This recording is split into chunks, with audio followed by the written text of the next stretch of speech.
അങ്ങനെ സൂര്യ ആ കമ്പി പിടിച്ചിട്ട് പറയുന്നുണ്ട് ഇതിന് നല്ല മറുപടി തന്നെ കൊടുക്കണം.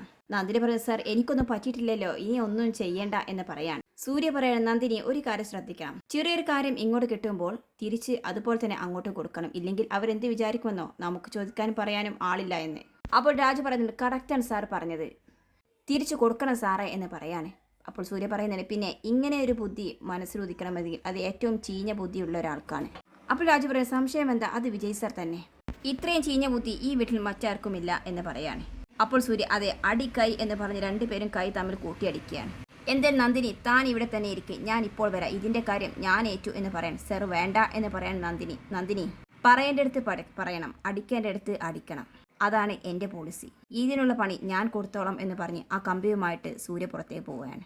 അപ്പോൾ രാജു ചിരിച്ചുകൊണ്ട് പറയുന്നുണ്ട് സാർ ഇതൊക്കെ ഒരു പുഷ്പം പോലെ എന്ന് പറയാൻ. നന്ദിനി ദേഷ്യത്തോട് രാജുവേട്ട എന്തിനാണ് സാറിനോട് ഇതൊക്കെ പറയാൻ പോയത്? അതെന്താ മോളെ, അവർക്ക് കിട്ടേണ്ടത് സൂര്യ സാർ തന്നെ കൊടുക്കണം. സൂര്യ സാർ കൊടുക്കുമ്പോൾ അത് ചെറുതൊന്നും ആകില്ല, നല്ലൊരു പണി തന്നെയായിരിക്കും. ഇത്രയും നേരം മോള് വീണോ എന്ന് അവർ കാത്തിരിക്കുകയായിരിക്കുമല്ലോ, ഇനി അവർക്ക് എന്ത് പണി കിട്ടുക എന്ന് നമുക്ക് കാത്തിരുന്ന് കാണാം എന്ന് പറഞ്ഞിട്ട് രാജു ചിരിക്കുകയാണ്. പിന്നീട് കാണിക്കുന്നത് ഇന്ദ്രജയും വിജയിയാണ്. നന്ദിനിയുടെ നിലവിളി എന്താ കേൾക്കാത്തത് എന്ന സംശയത്തിൽ രണ്ടുപേർ റൂമിൽ അങ്ങോട്ടും ഇങ്ങോട്ടും നടക്കണം. വിജയ പറഞ്ഞു ഇത്ര നേരമായിട്ടും നന്ദിനി ഇറങ്ങിയിട്ടില്ലേ? ഇന്ദ്രജ പറയാൻ അവൾ ഇറങ്ങിയിട്ടുമുണ്ടാകും, റൂമിലെത്തിയിട്ടുണ്ടാകും, വിജയ് കൊടുക്കുന്ന പണി എപ്പോഴും ഇങ്ങനെയാണല്ലോ എന്ന് പറയാൻ കേട്ടോ. അപ്പോൾ വിജയ് പറയും എന്നാലും ഇന്ദ്രജയെ അവൾ അത് മറികടന്ന് ഇറങ്ങാൻ സാധ്യതയില്ല, ഇത്തവണ എന്തായാലും അവളുടെ ദൈവങ്ങൾ അവരെ രക്ഷിക്കില്ല എന്നൊക്കെ പറഞ്ഞ് അവരെ ഒരു സംശയം പറഞ്ഞുകൊടുക്കുകയാണ്. അപ്പോൾ താഴെ നിന്നും സൂര്യയുടെ നിലവിളി, അയ്യോ നന്ദിനി നിനക്ക് എന്ത് പറ്റി, എന്നെ നന്ദിനി ഇനി എഴുന്നേൽക്ക് എന്നൊക്കെ പറഞ്ഞ് നിലവിളിക്കാൻ കേട്ടോ. ഇത് കേൾക്കുമ്പോൾ ഇന്ദ്രജയ്ക്കും വിജയ്ക്കും സന്തോഷമാവുകയാണ്. കണ്ടില്ലേ ഇന്ദ്രജയെ, അപ്പോൾ നമ്മൾ ഉദ്ദേശിച്ചതുപോലെ കാര്യങ്ങൾ നടന്നു, അളിയന്റെ നിലവിളി കേട്ടില്ലേ? ഇനി എന്തായാലും നമ്മൾ ചെയ്യേണ്ടത് എന്താണെന്ന് അറിയാമോ? ആദ്യം നമ്മൾ രണ്ടുപേരുമായിരിക്കണം അവളുടെ അടുത്ത് ഓടിയെത്തി താങ്ങി എഴുന്നേൽപ്പിക്കേണ്ടത്. അപ്പോൾ പിന്നെ നമ്മളെ സംശയം തോന്നില്ലല്ലോ. ഞാൻ എന്തായാലും ഓടിച്ചെല്ലാം, നീ നടന്നു വന്നാൽ മതി. അയ്യോ എന്ത് പറ്റി അളിയാ എന്ന് പറഞ്ഞിട്ട് അവൻ നിലവിളിച്ചുകൊണ്ട് റൂമിൽ നിന്ന് പുറത്തേക്ക് ഓടുകയാണ്. ഇത് കണ്ട് ഇന്ദ്രജ അവിടെ ഇരുന്ന് പൊട്ടിച്ചിരിക്കുകയാണ്. എന്റെ നന്ദിനി തനിക്ക് നോക്കി ഇറങ്ങിക്കൂടായിരുന്നോ എങ്കിൽ ഇങ്ങനെ സംഭവിക്കില്ലല്ലോ എന്നൊക്കെ പറഞ്ഞ് വീണ്ടും സൂര്യ താഴെ നിലവിളിക്കുകയാണ്. ഈ ശബ്ദം കേട്ടിട്ട് വിജയ് അയ്യോ അവിടെ ആരാ വീണ, എന്താ പറ്റിയത് എന്ന് ചോദിച്ചുകൊണ്ട് താഴേക്ക് ഓടി ഇറങ്ങുകയാണ് കേട്ടോ. ആ സമയത്ത് സൂര്യ മനഃപൂർവ്വം ആ കമ്പി സ്റ്റെപ്പിൽ കെട്ടിയിരിക്കുന്നത് അവൻ്റെ ശ്രദ്ധയിൽപ്പെട്ടിട്ടില്ല. അവൻ അതിൽ തട്ടി താഴേക്ക് വീഴുകയാണ്. സ്റ്റെപ്പിലൂടെ ഉരുണ്ട് താഴെ വന്ന് പതിക്കുകയാണ്. മുഖത്തെല്ലാം ബ്ലഡ് കൊണ്ട് ആകെ നിറഞ്ഞിരിക്കുകയാണ് കേട്ടോ. പിന്നാലെ വന്ന ഇന്ദ്രജ അയ്യോ വിജയ് എന്താ പറ്റിയത് എന്ന് പറഞ്ഞ് ഓടി ഇറങ്ങുകയാണ്. ഇത് കണ്ട് രാജുവും സൂര്യയും ഒക്കെ അവിടെ ഓടി എത്തുകയാണ് കേട്ടോ. അയ്യോ അളിയ എന്താ പറ്റിയത്, ചോര എന്നൊക്കെ പറയാണ്. വിജയ് ഇരുന്നിടത്ത് നിന്ന് അയ്യോ ഇന്ദ്രജയെ എന്ന് പറഞ്ഞ് പൊട്ടിക്കരഞ്ഞ് ആർക്കുകയാണ്.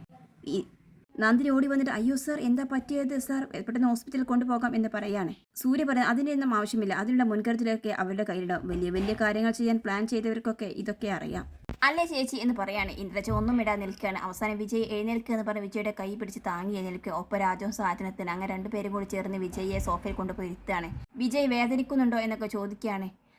എന്നാൽ വിജയാട്ടെ അതേ ഇരിപ്പിരുന്ന് ഒറ്റ കരച്ചില. ഇത് കേട്ടുകൊണ്ടാണ് കേട്ടോ താഴേക്ക് ഇറങ്ങി വരുന്നത് പത്മ. എന്താ പറ്റിയത് എന്ന് ചോദിക്കുകയാണ്. അപ്പോൾ സൂര്യ പറയുന്നത് പറ്റിയ കാര്യം പറയുകയാണെങ്കിൽ കുറച്ച് നേരത്തെ കഥ തുടങ്ങേണ്ടി വരും. എന്താ അളിയൻ പറയുന്നുണ്ടോ, എല്ലാ കാര്യങ്ങളും അളിയൻ അമ്മയോട് വിളിച്ച് പറയാറുണ്ടോ എന്നൊക്കെ ചോദിക്കാൻ. എനിക്കൊന്നും പറയാനില്ല, എല്ലാവരും ഒന്ന് പോകുമോ എന്ന് ചോദിക്കാൻ അളിയൻ. അപ്പോൾ ഇന്ദ്രജ പറയുന്നത് മമ്മി സ്റ്റെപ്പിൽ നിന്ന് വീണതാണ്. ഇത് കേട്ട് പത്മ സ്റ്റെപ്പിൽ നിന്ന് വിജയ് നീ എന്താ കൊച്ചുകുട്ടിയാണ്, നിനക്ക് കണ്ണില്ലേ ഇറങ്ങുമ്പോൾ നോക്കാൻ? മാത്രമല്ല ഈ മുറിവ് ഉണങ്ങാൻ എത്ര സമയമെടുക്കുമെന്നാണ് വിചാരിച്ചത്, നീ കമ്പനിയിലെ പ്രോജക്ട് മാനേജർ അല്ലേ എന്നൊക്കെ ചോദിക്കാൻ. ഇത് കേട്ട് സൂര്യ ചിരിക്കാൻ കേട്ടോ, ചിരിയോട് ചിരി. എൻ്റെ അയ്യോ ഇവരുടെയൊക്കെ ഒരു കഥയെ, ഒരാൾ വീണിക്കിടക്കുമ്പോൾ വേദനയുണ്ടോ, മരുന്ന് വേണോ, ഹോസ്പിറ്റലിൽ പോകണേ എന്നൊക്കെ ചോദിക്കുന്ന സ്ഥാനത്ത് ഇവിടെ സർ എങ്ങനെ ഓഫീസിൽ പോകും, അവിടുത്തെ കാര്യങ്ങൾ കുഴയില്ലേ തകരില്ലേ എന്നൊക്കെ ചിന്ത. ഇത്രയ്ക്കും സ്വാർത്ഥതയോടെ ചിന്തിക്കണമെങ്കിൽ ഇവർക്കല്ലാതെ വേർക്കാരെങ്കിലും പറ്റുമോ എന്നൊക്കെ ചോദിക്കുകയാണ്. അപ്പോൾ പത്മക്ക് ദേഷ്യം വരിക. ഇന്ദ്രജ നീ ഡോക്ടറെ വിളിക്ക്, വലിയ പ്രശ്നമൊന്നുമില്ലെങ്കിൽ ഇവിടെ വന്ന് ഡോക്ടർ നോക്കട്ടെ എന്ന് പറഞ്ഞ് ഓരോന്ന് ഒപ്പിച്ച് വെച്ചോളും എന്ന് പറഞ്ഞ് ദേഷ്യത്തോടു കൂടി പത്മ അകത്തേക്ക് പോവുകയാണ്. പിന്നീട് സൂര്യ എന്തൊക്കെ പറ്റിയോ അളിയ എന്നൊക്കെ ചോദിച്ചുകൊണ്ട് വിജയുടെ മുഖം ഒക്കെ പിടിച്ച് നോക്കുകയാണ്. വേദന കൊണ്ട് വിജയ് കിടന്ന് ആർക്കുകയാണ് കേട്ടോ. അവസാനം വാ നന്ദിനി നമുക്ക് അകത്തേക്ക് പോകാം എന്ന് പറഞ്ഞ് നന്ദിനിയെ കുഴിയുടെ അകത്തേക്ക് പോവുകയാണ്. പിന്നീട് ഇന്ദ്രജ ഡോക്ടറെ വിളിക്കാൻ കേട്ടോ. രാജു ആട്ടെ ഇതെല്ലാം കണ്ട് ചിരിക്കുകയാണ്. അവസാനം ഇന്ദ്രജ ദേഷ്യത്തോട് നോക്കുന്നത് കണ്ടിട്ട് രാജു പേടിച്ചുകൊണ്ട് അകത്തേക്ക് പോവുകയാണ്. ശേഷം ഇന്ദ്രജ ദേഷ്യത്തോടു കൂടി വിജയുടെ അടുത്ത് എൻ്റെ വിജയ് ചെയ്തതെല്ലാം ഇങ്ങനെ അബദ്ധങ്ങളാണല്ലോ എന്നൊക്കെ പറയാണ്. എൻ്റെ ഇന്ദ്രജയെ ഞാൻ ബുദ്ധിപരമായിട്ട് കാര്യങ്ങളൊക്കെ നീക്കിയതാണ്, പക്ഷെ ഇങ്ങനെ സംഭവിച്ചു എന്നൊക്കെ പറഞ്ഞ് ഭയങ്കര സംസാരം. പക്ഷെ ഒന്നും ഇന്ദ്രജയ്ക്ക് മനസ്സിലാകുന്നില്ല. അവസാനം എൻ്റെ ഇന്ദ്രജ ഇനി ഒന്ന് ഡോക്ടറെ വിളി എന്ന് പറഞ്ഞു. എന്താ ഇയാൾ പറയുന്നത്, ഒന്നും മനസ്സിലാകുന്നില്ലല്ലോ എന്ന് പറഞ്ഞ് നിൽക്കുകയാണ് ഇന്ദ്രജ. എന്നിട്ട് അവൾ ഫോൺ എടുത്ത് ഡോക്ടറെ വിളിക്കുകയാണ്. അധികം വൈകാതെ തന്നെ ഡോക്ടറും നഴ്സും അവിടെ എത്തിച്ചേരാൻ കേട്ടോ. എന്നിട്ട് വിജയെ പരിശോധിച്ച് മൂക്കിനും താടിക്കൊക്കെ ബാൻഡേജൊക്കെ ഇട്ട് കിട്ടുകയാണ്. എന്നിട്ട് നന്നായിട്ട് റെസ്റ്റ് എടുക്കണമെന്നും ഇൻഫെക്ഷൻ വരാതെ സൂക്ഷിക്കണം എന്നൊക്കെ പറയാണ്. അതെല്ലാം ശ്രദ്ധിച്ചോളാം എന്ന് പറയാണ് ഇന്ദ്രജ.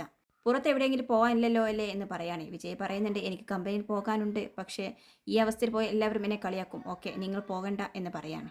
അങ്ങനെ ഓരോ കാര്യങ്ങളൊക്കെ പറഞ്ഞ് 3 ദിവസം കഴിഞ്ഞിട്ട് വീണ്ടും വരാം, അത് കഴിഞ്ഞ് നമുക്ക് നോക്കാം എന്ന് പറയാണ്. അപ്പോൾ വിജയ് പറയുന്നത് ഇവരെ ഓരോരുത്തർക്ക് രാവിലെയും ഉച്ചയ്ക്കും വൈകിട്ടും ഒക്കെ ഡോക്ടർ വരാറുണ്ടായിരുന്നല്ലോ, എന്താ എൻ്റെ കാര്യം മാത്രമായപ്പോൾ 3 ദിവസം കഴിഞ്ഞിട്ട് എന്നൊക്കെ ചോദിക്കുന്നുണ്ട്. പക്ഷെ അതൊന്നും ഡോക്ടർക്ക് മനസ്സിലാകുന്നില്ല. വിജയ്ക്ക് മൂക്കിൽ നല്ല തകരാറ് പറ്റിയത് കാരണം സംസാരത്തിലൊക്കെ നല്ല മിസ്റ്റേക്ക് ആയിരുന്നു കേട്ടോ. അങ്ങനെ ഡോക്ടർ നഴ്സും പോവുകയാണ്. പിന്നീട് കാണിക്കുന്നത് നന്ദിനിയെയും സൂര്യയാണ്. നന്ദിനിക്ക് കയ്യിൽ പറ്റിയ മുറിവിൻ്റെ കെട്ടൊക്കെ അവൾ അഴിക്കാൻ കേട്ടോ. ഇതെല്ലാം തൊട്ടടുത്തിരുന്ന് സൂര്യ ശ്രദ്ധിക്കുന്നുണ്ടായിരുന്നു. അയച്ചവൾ നോക്കുമ്പോൾ വലിയ പ്രശ്നമൊന്നുമില്ല എന്ന് കാണുമ്പോൾ സൂര്യ നോക്കട്ടെ എന്ന് പറഞ്ഞ് അവൻ്റെ കൈ അടുത്തേക്ക് വെച്ച് നോക്കുകയാണ്. അപ്പോഴും കെട്ടയച്ചു. ആഹാ മുറിയെല്ലാം മാറിയല്ലോ എന്ന് പറയാണ് സൂര്യ. അതെ, എന്നും ഇങ്ങനെ ഇരുന്നാൽ പറ്റില്ലല്ലോ, എന്തോരം ജോലികളുള്ളതാണ് എന്ന് പറയാണ്. അപ്പോൾ സൂര്യ പറയുന്നുണ്ട് എൻ്റെ കാലിന് കെട്ടയച്ചു, തൻ്റെ കൈയിൻ്റെ കെട്ടയച്ചു, ഇപ്പോൾ നല്ലൊരു റിലാക്സ് തോന്നണില്ല മനസ്സിന്. മുൻപ് കഴിഞ്ഞ കാര്യങ്ങളൊക്കെ ആലോചിക്കുമ്പോൾ ആകെ തലയ്ക്കൊക്കെ ഒരു വേദന അനുഭവപ്പെടുന്ന പോലെ അല്ലേ എന്നൊക്കെ പറയാണ്. അതെ, ഒരുപാട് കാര്യങ്ങൾ കഴിഞ്ഞു പോയതുപോലെ തോന്നുകയാണ് എന്നൊക്കെ പറയാണ് നന്ദിനി. ഇനി നമുക്കൊന്ന് റിലാക്സ് ആവണം നന്ദിനി എന്ന് പറയാൻ കേട്ടോ സൂര്യ. ചെയ്യാം, അതിനെന്താ, നമുക്കൊരു വഴി റിലാക്സ് ആകാൻ എന്ന് ചോദിക്കുകയാണ് നന്ദിനി. സൂര്യ ചിരിച്ചുകൊണ്ട് പറയും നന്ദിനി തനിക്കെന്നെ ഇപ്പോൾ ശരിക്കും ഇഷ്ടമാണല്ലോ അല്ലേ? അപ്പോൾ നന്ദിനി പറയുന്നു അതെ സർ, എന്താ ഇപ്പോൾ സംശയം? അല്ല, തനിക്കെന്നെ ശരിക്കും ഇഷ്ടമാണെങ്കിൽ ഇഷ്ടമുള്ള ഒരു ആൾ ഒരു കാര്യം പറയുകയാണെങ്കിൽ താനത് ചെയ്യോ എന്നൊക്കെ ചോദിക്കുകയാണ്. അതെന്താ സാർ എന്ത് പറഞ്ഞ് ഞാൻ അനുസരിക്കില്ലേ എന്ന് പറയാണ് നന്ദിനി. അങ്ങനെയാണെങ്കിൽ ഇഷ്ടമുള്ള ഒരാളെ ടെൻഷനിൽ നിന്ന് റിലീസ് ആവാനാ, റിലാക്സ് ആകാൻ വേണ്ടിയിട്ട് ഞാനൊരു ചെറുത് എന്ന് പറയാണ്. നന്ദിനി ചെറുതോ എന്ത് എന്ന് ചോദിക്കുകയാണ്.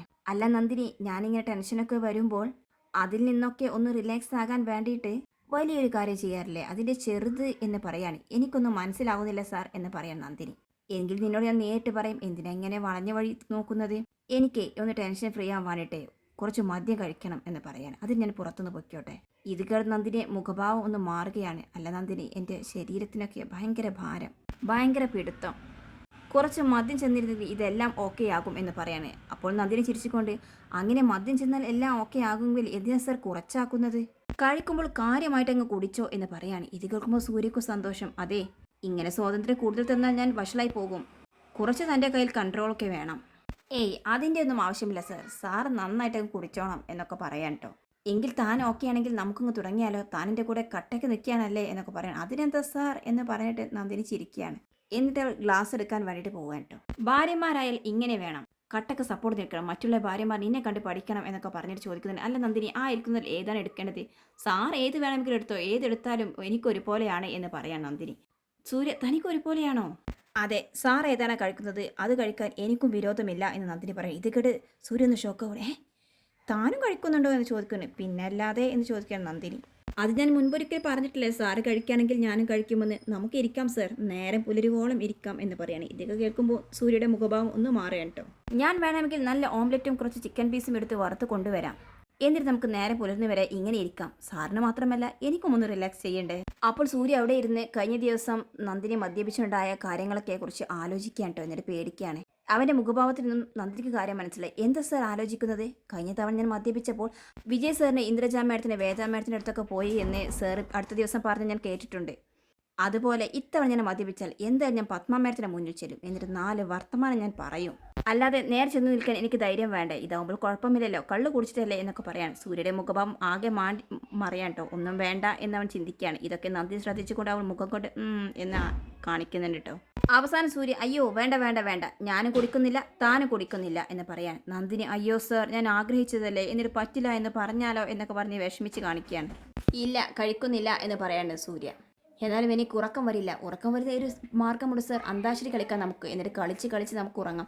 എൻ്റെ അമ്മ ഒന്ന് നിർത്തി, എവിടെ ചെന്നാൽ നിങ്ങൾക്കൊരു അന്താക്ഷരി, ഞാൻ ഉറങ്ങാൻ പോവുക എന്ന് പറഞ്ഞ് ബെഡിൽ കിടക്കുകയാണ്. ആ സമയത്ത് നന്ദിനി പറയുന്നില്ല സാർ, എപ്പോഴെങ്കിലും കുടിക്കാൻ തോന്നിയാൽ എന്നെയും കൂടി ഒന്ന് വിളിക്കണേ, ഞാൻ കമ്പനി തരാം എന്ന് പറയാണ്. അയ്യോ വേണ്ടായേ എന്ന് പറഞ്ഞ് അവൻ ബെഡിൽ കിടക്കുകയാണ്. ഇത് കാണുന്ന നന്ദിനി ചിരിക്കാൻ കേട്ടോ. ഇങ്ങനെ കാണിച്ചു കൊണ്ടാണ് ഇന്നത്തെ എപ്പിസോഡ് അവസാനിക്കുന്നത്.